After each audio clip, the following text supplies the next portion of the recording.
Umaga po sa inyong lahat. Let's aviate away. Lang tayo sa Metro Manila gamit ng Riz Aviator. Alright.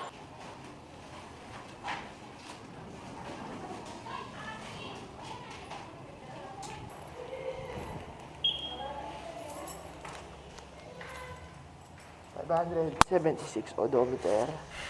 Let's go. Punta tayo ngayon sa Erod. It's so deep. It's so deep.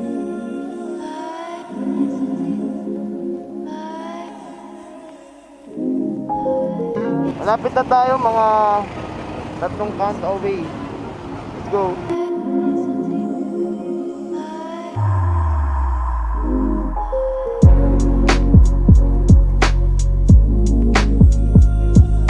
Ayun, bibigay kasi ako ng grip tape. Ganito. Parang ganyan, naka-X. Yung ka-member kasi namin na to, dati pa bumili. Dating design pa yung nakuha niya. So, yan. Grabe yung taas naman doorbell, boy.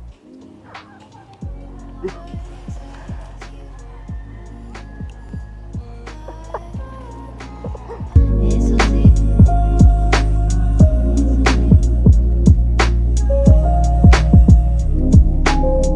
It's so deep. It's so deep.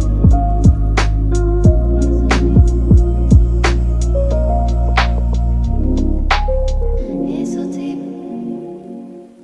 It's so deep. It's so deep. It's so deep. Okay, punta tayo ngayon ng BGC. Maghahakot tayo dun. Wow, let's go. 46 minutes.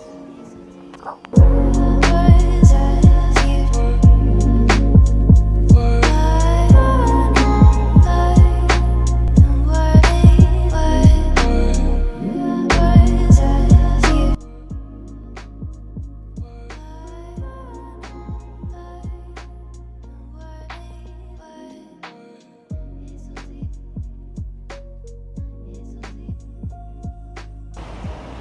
Bali wala kasi akong phone mount. So ginagawa ko, sumisilip-silip ako dito. Habang nag-ride ako, gumagano'n ako.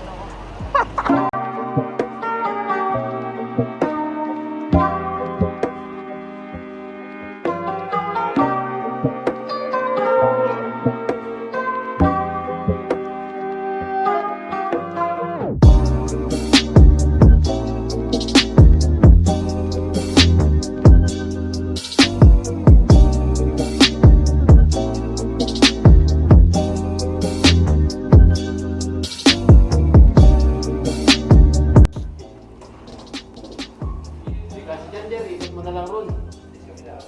Ito. Ito. Kasi baby na lang yung... Ano ba boy? Yan. Ito sila ng report ko. Siyempre nung kalike. Nung kalike. I-display na lang ito sa taas. Ito mag-display sa taas. Kaya lang, makamit ka ito yan. Yung review.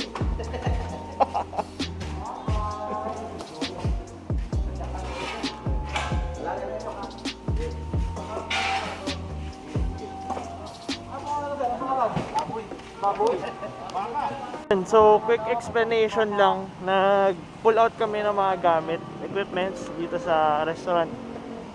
Kaya di na ako naka-vlog. Yeah, let's get it. And bali umuulan kasi. Kaya sabay na tayo sa kapatid ko.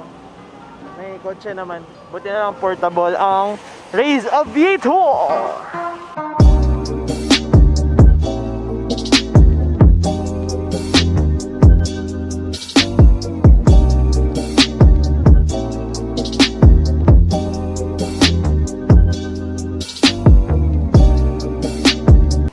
Tayo, freestyle lang, walang kanta, patungan na lang natin mamaya. When you last thanks like you used to before, and it can't be off your feet. You must remember the things of my love, and I can't see the warp of your feet. Yo, what's So, nakauwi na ako. A bit away. A bit away! Boy, a bit away ka. A bit away. Tabi ni may sunog! Tabi ni may sunog! When you last thanks like you used to before.